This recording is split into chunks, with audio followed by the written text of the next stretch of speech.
Hello and welcome to the virtual meeting of NAEMSP.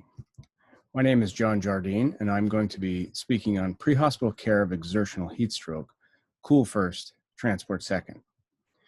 By way of introduction, like many of you, I'm a board certified emergency medicine physician and have been so for 20 plus years. I had my humble beginnings in EMS as a New York State EMT and then paramedic.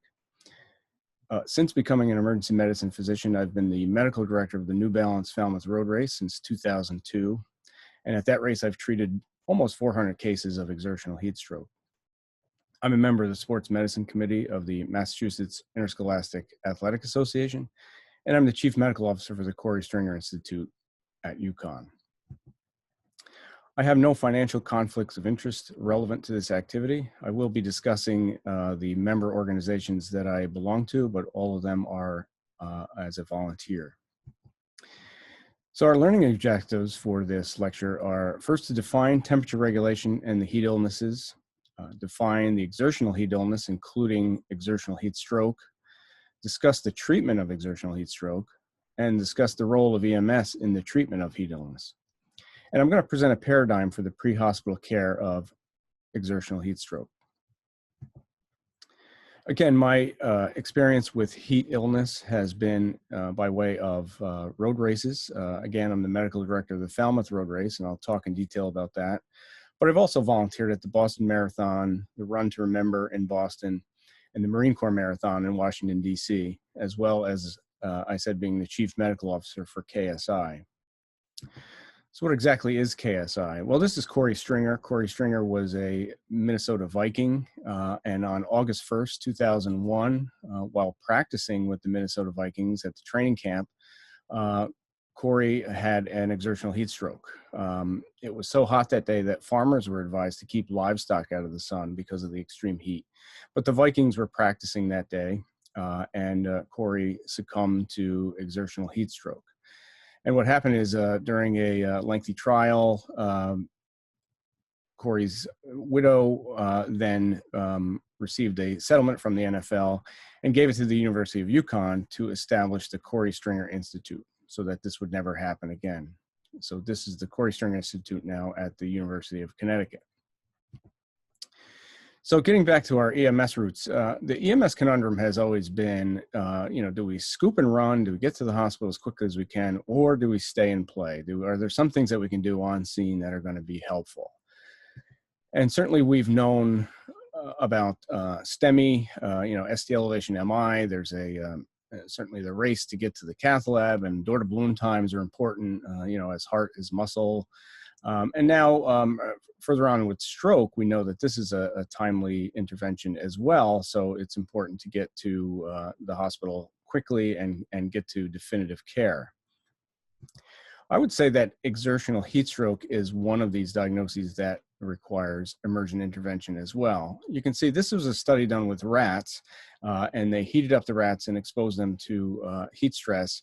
And you can see that after about 30 minutes or so, the survival really declines. So this is a diagnosis that requires timely intervention for survival or to at least decrease morbidity. So I'm going to present two different scenarios with exertional heat stroke, one in which you're prepared for it, such as a road race, and then one where it becomes an emergent situation. So in late summer, if you look in the southwestern sky, you'll see this constellation. This is the dog constellation, with Sirius being the dog star. And as far back as 3000 BC, they noted that when the appearance of the dog star Sirius was in the sky, this ushered in what we call the dog days of summer.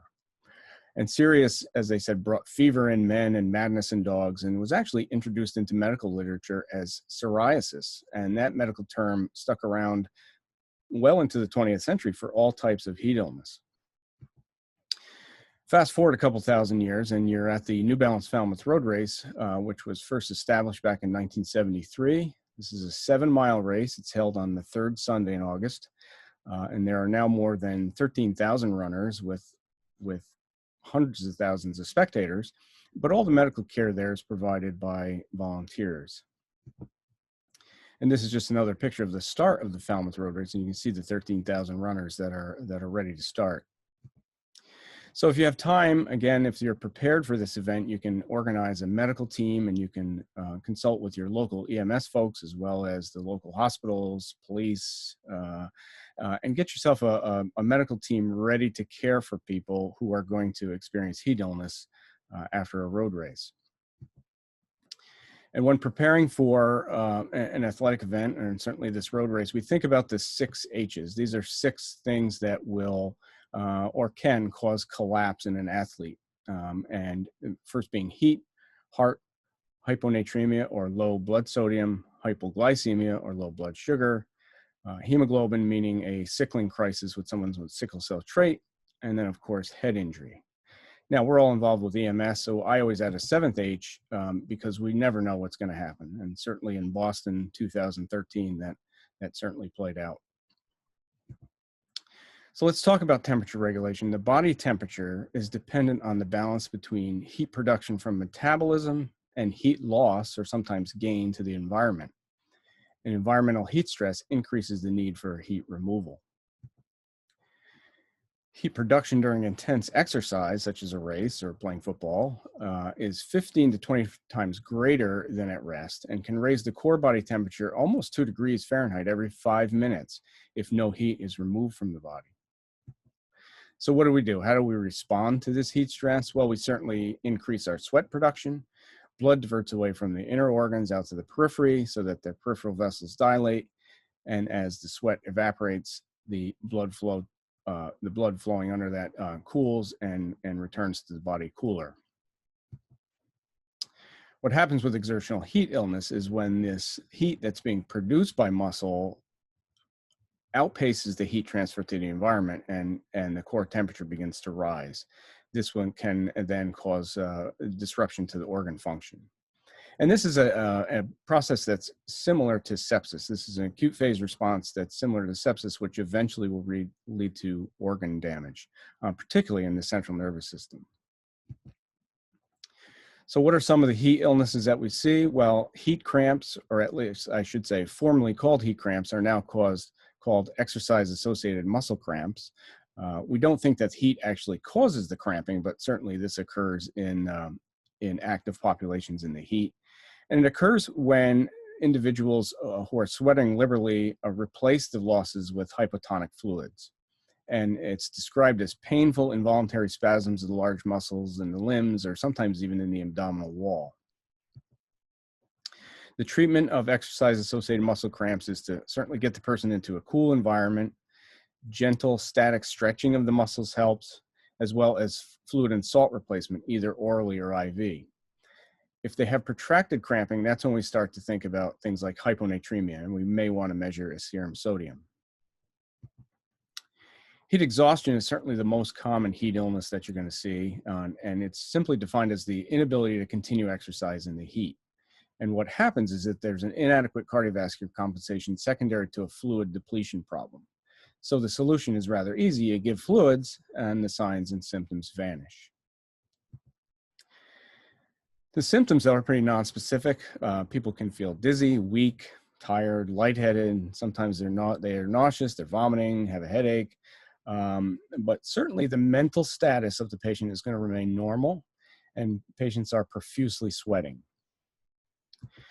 Now, when you look at heat stroke, and what we're talking about is exertional heat stroke, this is a life-threatening emergency. It's classically defined as a temperature greater than 104.5 with central nervous system dysfunction. So you have to have these 2 things for the definition.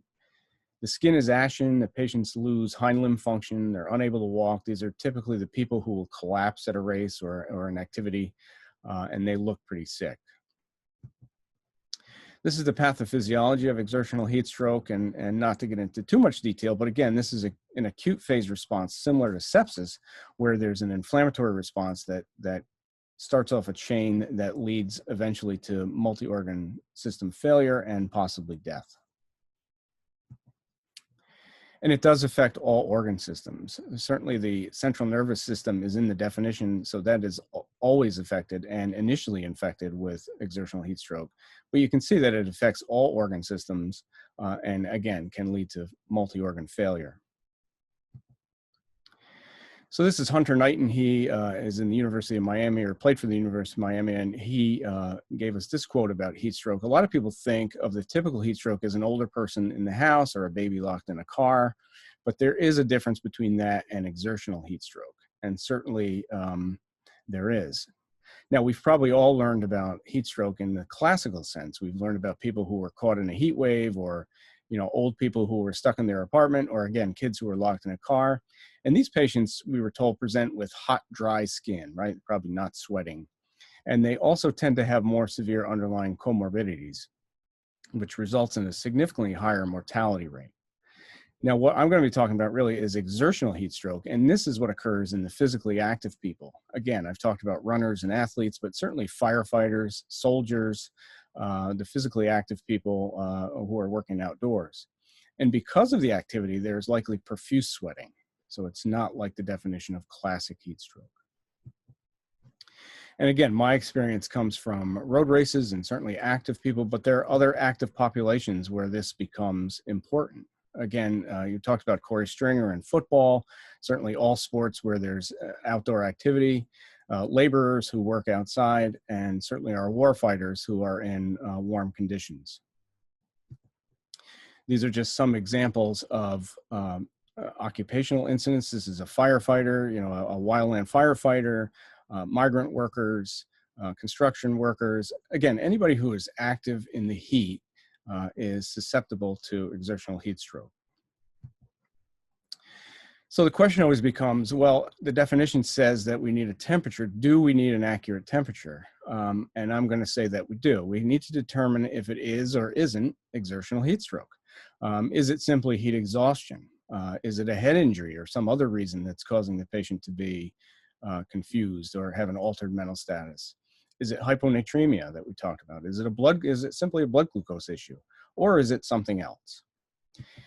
And if you look at this chart, this is a differential diagnosis chart of conditions that can cause collapse or cause an altered mental status in active people.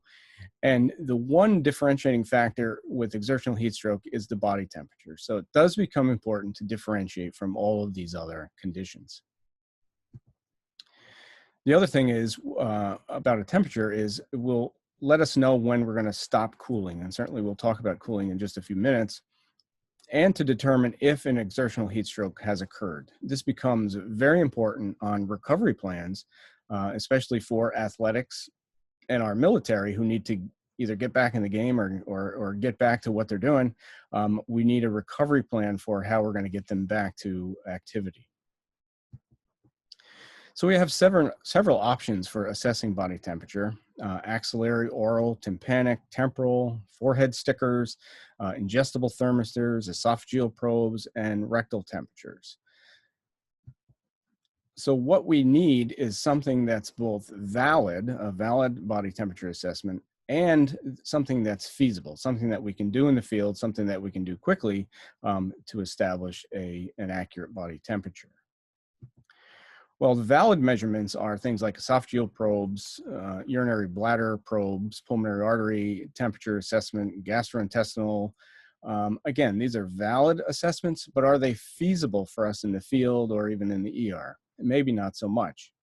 So what is feasible? Well, oral, the tympanic, the temporal, the axillary, but are they valid enough measurements for the assessment that we need? And really what we come down to is that the body temperature assessment that is both valid and logistically feasible is a rectal temperature. If you compare rectal and axillary temperatures, you can see that axillary temperatures are underestimating an actual body temperature assessment and are not accurate for our needs. Same thing with oral. Again, you can be a couple of degrees off and you're not going to get a true temperature assessment with an oral temperature. This is tympanic. Again, the same thing. You can be a few degrees off and certainly not get an accurate assessment.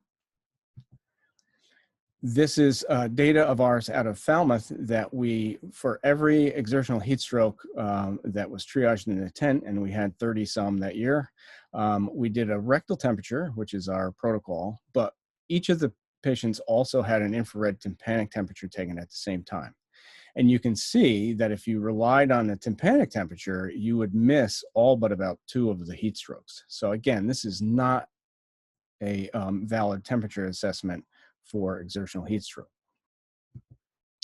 And temporal, forget it. Temporal is just completely off the graph. Temporal is completely inaccurate and certainly not a good assessment of core body temperature. The problem is that we have to get people to, buy into the rectal temperature, right? This is a quote from 2014. Until they start using it in urgent care and ERs and your physician's offices, it's unlikely that it's going to be sociable acceptable. So again, we do have this stumbling block of the misconception that rectal temperature is either difficult or socially unacceptable. Let's get back to heat illness again. This is not a new diagnosis. Again, back in the 1800s, this is a trade magazine that said the treatment, which must be instituted promptly, can be summed up in 3 words: reduce the temperature. So even back then, they knew that they had to cool the patient down. And they went on to further say that they should be removed to a shady place, certainly out of the heat, and then their whole body, especially head and chest, kept deluged with ice water. So again, this was the beginnings of body cooling. And since there have been several studies that have looked at several different methods of body cooling, about how to do this most effectively and efficiently. But this was a paper in 2007 that said cold water immersion will be the gold standard for exertional heat stroke. And it went on to say that the key to maximizing the chances of surviving an exertional heat stroke is to rapidly decrease the elevated core body temperature. It's as simple as that.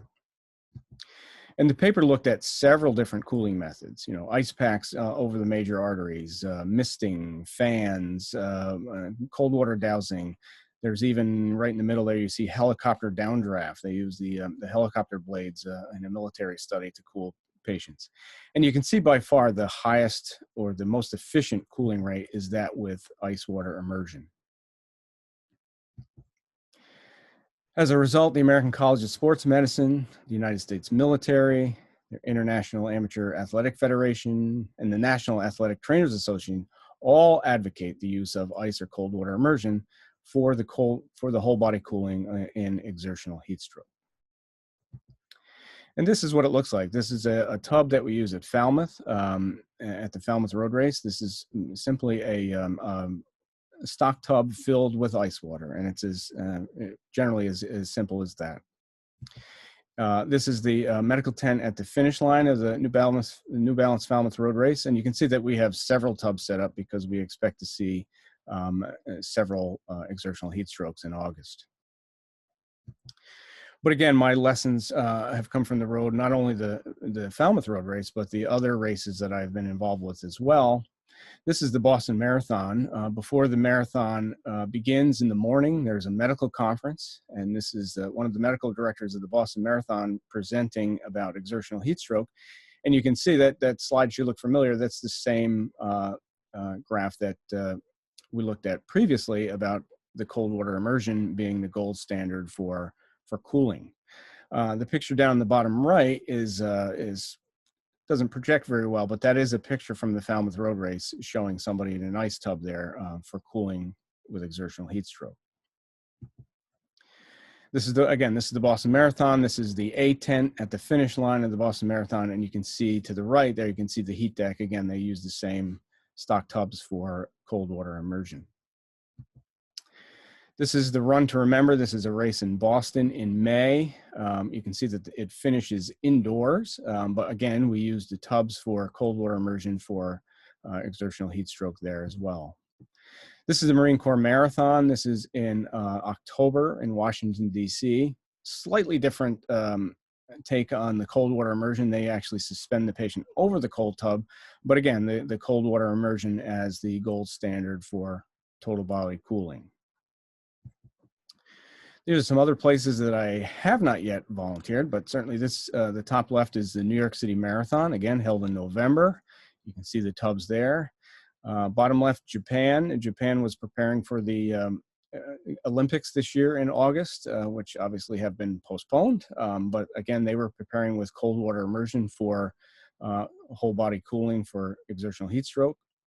And then in the Netherlands, in 2019, we had the honor and pleasure of having the medical director of the Netherlands Marathon join us in Falmouth, where she brought the technology back to the Netherlands, and they used the cold water immersion for the marathon there. And again, what we use, and I have no financial conflict here, but certainly what we use is a Rubbermaid tub. It's a stock tub that you can get at a Tractor Supply store. It's used for feeding livestock, and you can see that it's relatively inexpensive. So again, it's a tub filled with ice and water. Okay, let's get to some misconceptions about the tub, because some of us who have been in emergency medicine for a while, may think that, there could be a problem with this, right? We've learned that, you get peripheral vasoconstriction when you put somebody in cold water. So it actually stores heat. So this could be a bad thing, right? But if we look at what happens, and we call this the Curry response, if you look on the left, yes, if you put one of us who has a normal body temperature into one of these ice water tubs, certainly we would vasoconstrict, we'd start to shiver a little bit, and our temperature might go up at first and then start to come down as we cool in the tub. What we've seen, though, with people who have elevated core body temperatures, you can see there, up to 43 degrees Celsius, and certainly it is all cooling, and there is no vasoconstriction or Curry response that leads to the increase in core body temperature. Again, shivering, again, if one of us was put into one of these tubs, we would start to shiver to conserve heat, but certainly when you are, 109, 110 degrees Fahrenheit, there is no shivering when you go into an ice tub. Cardiovascular shock, you say, well, if you, deluge somebody in ice water, their heart's going to stop. Well, I can tell you anecdotally, with the 400 or so cases that I've seen, that this is not the case. This doesn't happen. There's worry that you can't administer other care to these patients. You can't take vital signs. You can't get to them. And I will show you pictures that sort of will clear up that misconception. And then there is something called afterdrop, which does occasionally happen. When you cool somebody in the tub and you take them out of the tub, they can continue to cool afterwards. We think it's because that the hypothalamus, which is our thermostat, doesn't reset right away, and you kind of start to go the other way. But again, it's better to be a little chilly than to die from exertional heat stroke.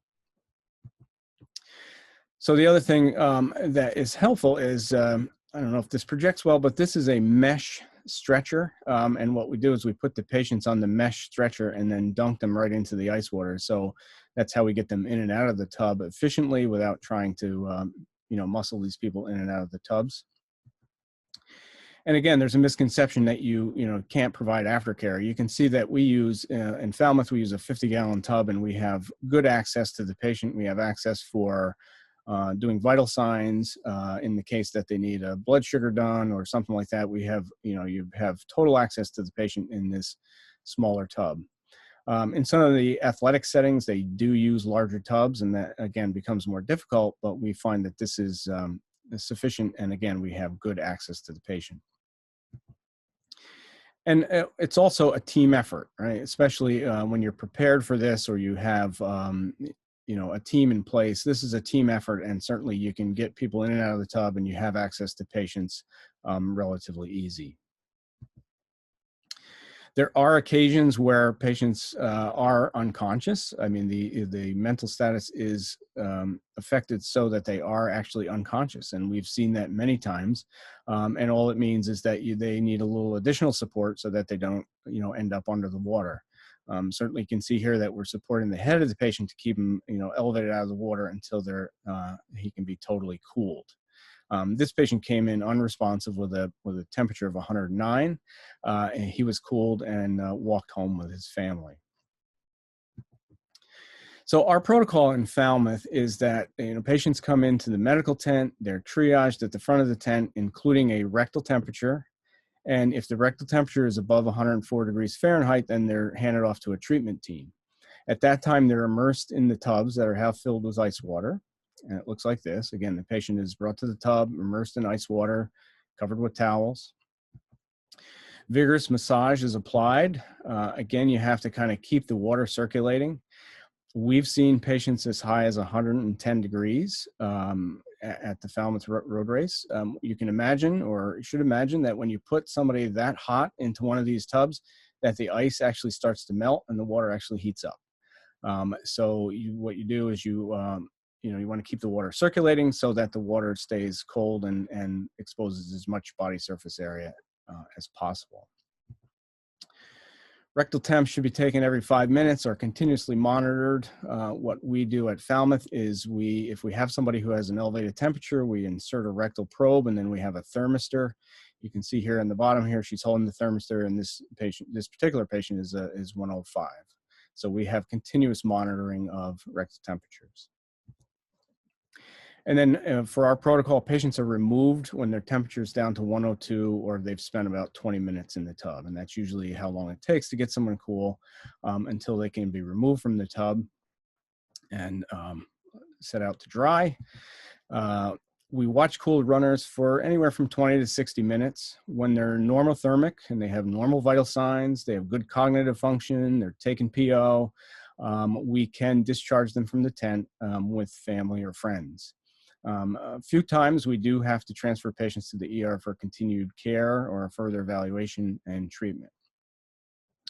So over the years, again, since my medical direction in 2002, we've seen this many heat strokes, some years very busy, some years not so busy. But I can say that almost 90% of the patients that we do treat, the exertional heat strokes, are discharged from this site.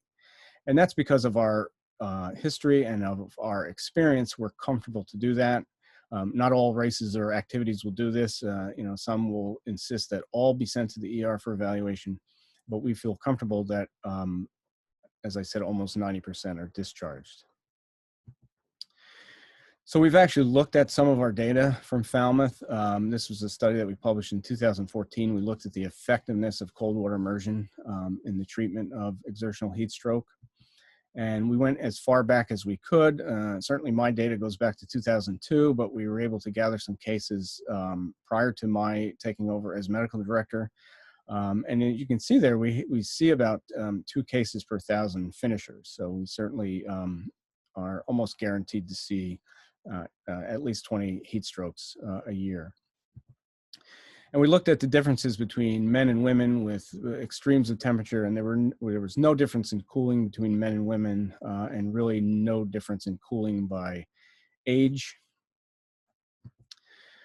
And again, since 2002, I've seen 388 exertional heat strokes, plus the 91 that we gathered prior to 2002. And the point of all this is that this is 100% treatable. So this is 100% treatable. We have had no deaths with patients who've been treated at the Falmouth Road Race with cold water immersion for exertional heat stroke. So this is a 100% survivable condition. So we're back to our EMS conundrum, right? Do we scoop and run? Do we stay and play? Well, what happens if we scoop and run and we go to the ER? Can we do this in the ED? I work in a community setting. This is just a typical bay in one of our ERs. And can we do this here? Can we do this effectively here? Well, certainly on the day of the road race in the Falmouth ER, we have tubs standing by in the decon room, just in case someone slips by our medical team and gets to the ER. So yeah, on a day like this, when tubs are standing by, we can certainly do it. But does everybody have a tub standing by on any given day? And probably not. The other thing is temperature measurement. I talked about how important and accurate temperature is, and certainly we use rectal temperatures for the most accurate core temperature that we can. A lot of times, at triage, we're using the temporal thermometer, which, as I showed you, is completely inaccurate and way off. So certainly not a good assessment tool for someone who may or may not have exertional heat stroke. So what did we do in the past, or what do we do maybe even now when we see somebody who has an elevated body temperature that we think may have heat stroke or certainly heat illness? we grab our cold packs and we start putting them in the major arteries, right? We put the cold packs around the neck, we put them in the groin, we put them in the armpits, and that's our cooling method, or certainly has been our cooling method. Well, this is a review that was done back in 2009. And again, this looked at several different cooling methods and how effective they are in the treatment of exertional heat stroke and total bodily cooling. And if you look at the, specifically, if you look at ice packs in the groin and the major arteries, you can see that it is falls in the unacceptable range. And this, again, this review looked at what would be acceptable and certainly ideal based on the mean cooling rates. So the ice packs in the groin and the armpits is certainly going to take way too long to cool someone, and is certainly going to be ineffective. So what else do we have in the ER? Well, let's look around. We have a cooling blanket, right? And if you're probably familiar with these, this is on the machine on the right, pumps cold water through the channels in this cooling blanket. And you can see the cooling blanket comes with a rectal probe so that we can continuously monitor temperature. And the patient lays on this blanket and cold water circulates under them. So how do we think that that does? Well, that doesn't even make a blip on our graph. All right, this is a very ineffective way of cooling someone, and certainly will take way too long, and we're likely to lead to organ failure if we rely on this method of cooling. How about cold IV fluids? If we keep a couple of bags of IV fluid in the refrigerator, right, we can use the cold IV fluids. How about this? Well, how about that method? Again, not so good. The cooling rate is, again, in the unacceptable range, would take way too long. There was a study that was done in the military where they started an IV down in the hand or wrist and then measured the temperature further up the arm. And by the time the cold fluid got from the hand or wrist up to the upper arm, it had already warmed to body temperature or above. So again, cold IV fluids is not going to be effective in cooling someone. How about rotating cold towels? Just simply taking towels and dunking them in the ice water and applying them to the patient, and then rotating them out as they get warm. How does that work? Well, that's actually an acceptable cooling rate, and actually something that's recommended. If you don't have access to cold water immersion or some other methods, certainly just rotating cold towels, dunking towels into a cooler filled with ice water and then rotating them out as they get warm is an acceptable way to start cooling someone, especially for folks in EMS or athletics who have no other means. But I ask you to think outside the box, right? So we're EMS and we're used to thinking outside the box.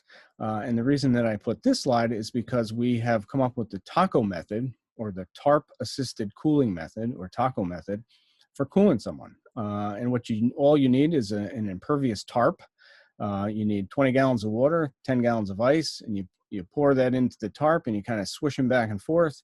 And you can see that the cooling rate is pretty good. I mean, it's near almost as good as cold water immersion, and it's a very effective way of cooling people. And again, all you need is a tarp and some ice and water. So again, the TACO method is an acceptable method for cooling, folks. In our ER, and probably yours as well, we have an emergency therapy cart for malignant hyperthermia. This is mandated by the folks in OSHA and other occupational settings, where if you're using succinylcholine, you have to have a cart such as this present. In our cart, we keep an impervious shroud. Again, this is just a post-mortem kit, and you can see that it's a vinyl impervious shroud that zips open. And I would like to call this the burrito method, right? So we have the TACO method, and we certainly have the burrito method. And we have used this method in our ER. Fill it with ice and water, and you have a good means of cooling someone. There was a case report, and again, sorry, you can see the cooling method here is near cold water immersion, or near the ideal cooling rate. And there was a case report out of California where they actually used this burrito method to cool a woman with classic heat stroke. So again, this is an effective way of cooling someone and an effective cooling rate for doing it quickly. But herein lies the problem, right? This is our ice machine, and maybe some of you have a similar ice machine. You get a cup of ice at a time, right? So where are we getting all this ice that we're going to need? So again, this limits our ability to do this effectively in the ER. I know that you can certainly get ice from the cafeteria, but is the cafeteria open? Is the cafeteria available? Is there someone available to go to the cafeteria to get the ice? So all of these questions, again, limit our ability to effectively cool someone in the ER. So again, let's go back to this graph that says that, again, this is a diagnosis that requires timely intervention. We have about 30 minutes to apply cold water immersion or some other method of cooling to get the body cool before we're going to start to see morbidity or mortality. So in 2012, we revisited this whole concept and said, well, again, this is something that requires timely intervention. And we developed this new concept of cool first, transport second. And these are some examples of cooling first and then transporting second. And this is a great study that was done by a colleague. Again, this is at the Marine Corps Marathon, and this is a tale of two heat strokes, and it compares two folks with heat stroke. The one most on the left, the round black dots, this is someone who collapsed at the finish line, was brought immediately to the medical tent, was given cold water immersion, and you can see that the minutes from collapse, they were cooled within 30 minutes, or certainly probably within 20 minutes, in cold water immersion, and survived and did extremely well. The second patient, the gray squares, this is a patient who collapsed on the course. So he collapsed at mile 24. He was taken by ambulance to the ER, and you can see that it took almost 60 minutes to even get a rectal temperature. And then they used a method of cooling with ice packs and fanning, et cetera. And you can see that the cooling rate was certainly not as good. And it took a long time to cool this patient. This patient stayed in the hospital for a prolonged time, had liver failure, and was actually on the liver transplant list, but fortunately recovered and did not require transplant and was eventually discharged from the hospital. But you can see the difference between these two heat strokes, one which was treated on scene and quickly, and the second one which was brought to an ER and had delayed care. This is my favorite story about cool first and transport second. This is Gavin Class. Gavin played for the University of Towson. During practice, on a hot day of practice, Gavin collapsed and had an exertional heat stroke. It was quickly identified by the athletic trainer. Gavin was brought to the sidelines, put into an ice immersion tub, and as per protocol, they called 911. Fire station right across the street. The ambulance was there within 3 to 4 minutes. And what did EMS do when they arrived? They pulled him out of the tub and they brought him to the hospital. When Gavin got to the hospital, he was 109 degrees.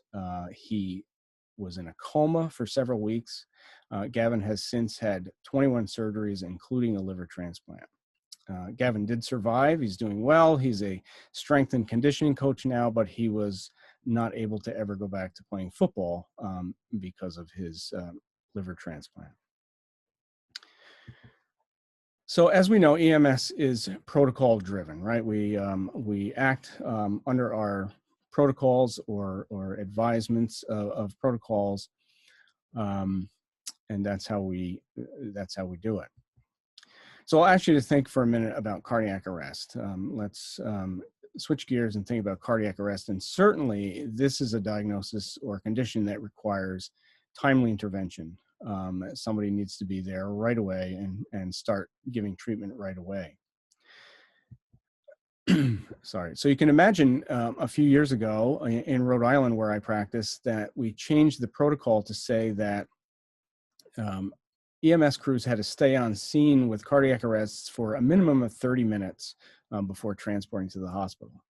And initially I thought, what a crazy idea. Who ever came up with this idea, and where's the evidence that something like this is going to work?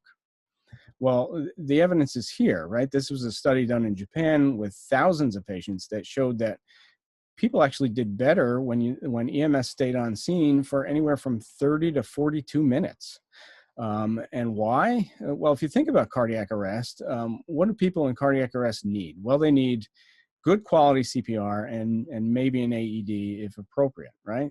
So that can be performed on scene just as well as it can in the hospital, and certainly better if it's done promptly and with good care in the field. So this is the evidence for this protocol change. And certainly it works. If you look at this report out of North Carolina, remaining on scene for 30 minutes to treat these patients led to 3 times more saves in just a 6-month period. So this works, right? If you stay on scene and do effective care on scene, the outcome is certainly better.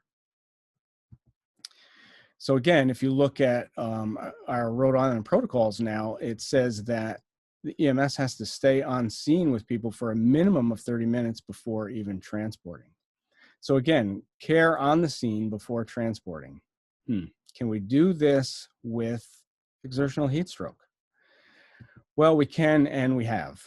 This is a protocol out of Connecticut. This is an exertional heat stroke protocol, maybe the first of its kind. And this was written for EMS in Connecticut to not only include rectal temperatures for patients who you suspect heat stroke, but also that if you come upon a scene, like with Gavin, if someone is being actively cooled, to wait until their temperature is down to a safe temperature, 102 degrees, before transporting. So this is truly an EMS cool first, transport second protocol.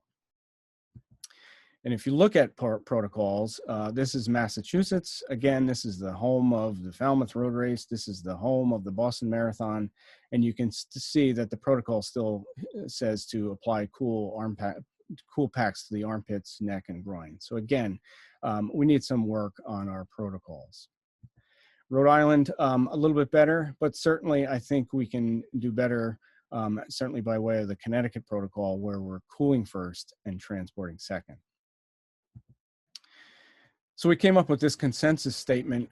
This was published just about 2 years ago now in Prehospital Emergency Care. We gathered a bunch of ER doctors and other specialists in heat illness, and we came up with this consensus statement about, again, just this idea of cooling first and transporting second for exertional heat stroke.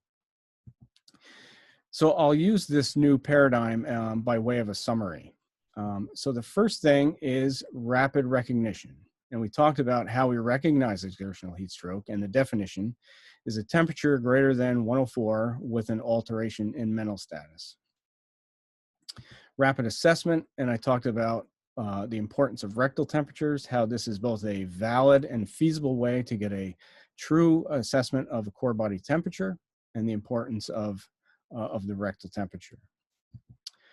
Rapid cooling, talked about cold water immersion as the gold standard, but also things like the taco method, or maybe even rotating cold towels to get started as means of total body cooling done quickly and effectively. And again, to use one of the cooling methods that is certainly ideal or acceptable. And then rapid advanced care, and this is the whole cool first, transport second mantra that we are trying to put forward, especially with EMS. So again, when we go back to the EMS conundrum, scoop and run, stay and play, to me anyway, this is a no-brainer. This is a decision to stay and play, where we can certainly do more good in the field by way of rapid cooling, by any of the methods that we talked about that are effective. And I think that this is going to be both life and limb saving. So again, I'll leave you with the mantra: heat stroke, cool first, transport second. I'd like to direct you to our KSI website. It's ksi.uconn.edu. There are lots of drop downs there for emergency conditions that you may see in athletics or in active people. We also did this educational video. We It was produced for and by the NFL, and all 32 teams have this video for the pre-hospital care of exertional heat stroke. It's an informative video, and I urge you to watch it and you can actually see what it looks like to actually treat someone with exertional heat stroke.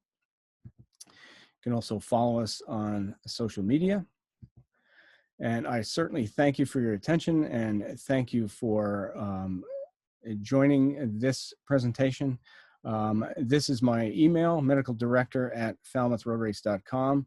If you have any questions, comments, any concerns, or if you just want to join us in Falmouth and see how it's done. And again, I thank you. I thank the association for allowing me to be a part of this presentation, and I wish you well. Thank you.